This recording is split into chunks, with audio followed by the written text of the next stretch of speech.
Well, there you have it, guys. There is the MBRP Axle-Back Exhaust with a secondary cat delete.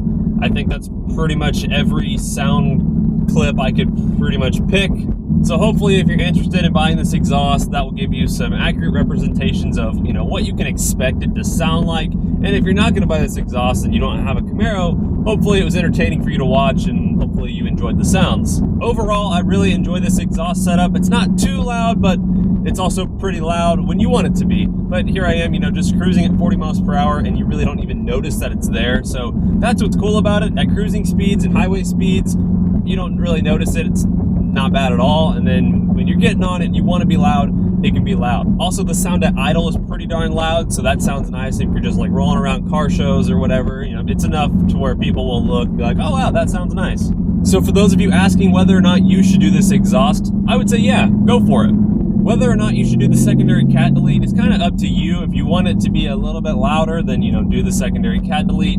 If you're content with just the way the Axle-Back sounds, then I say just, don't worry about it. So my recommendation would probably be do it without the secondary cat delete first. See if you like it. If you want it louder, you can always go chop the secondary cats off. But if you're content with it, save your money and don't chop them off.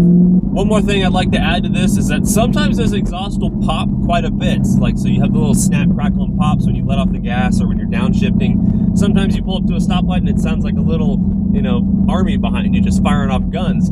Other times, it doesn't do it at all. So it's very moody, I guess you'd say, and it just kind of does it when it wants to. There's not like a certain thing I can do where it's like on command, it'll just start doing the pops and crackles. So that's one thing that I was hoping for. Okay. Wow. Okay, so word of advice, drag radials in the rain, horrible idea. They didn't hook at all. Man, that's depressing. Side note, this is the first time I've driven my car on wet roads, and so I just figured I'd see, how bad it was, and that's pretty bad. I was... All right, that's cool. We'll save the drag radials in the rain for another video, but going back to the exhaust topic, so sometimes I can sit here and it'd be like pop, pop, pop, pop. Other times it just goes boom. So it's just, it does what it wants. I don't know what to tell you. But thank you guys for watching this video. Hopefully it helped you, and hopefully you got to enjoy some great Camaro sounds. I will see you on the next one. Take it easy.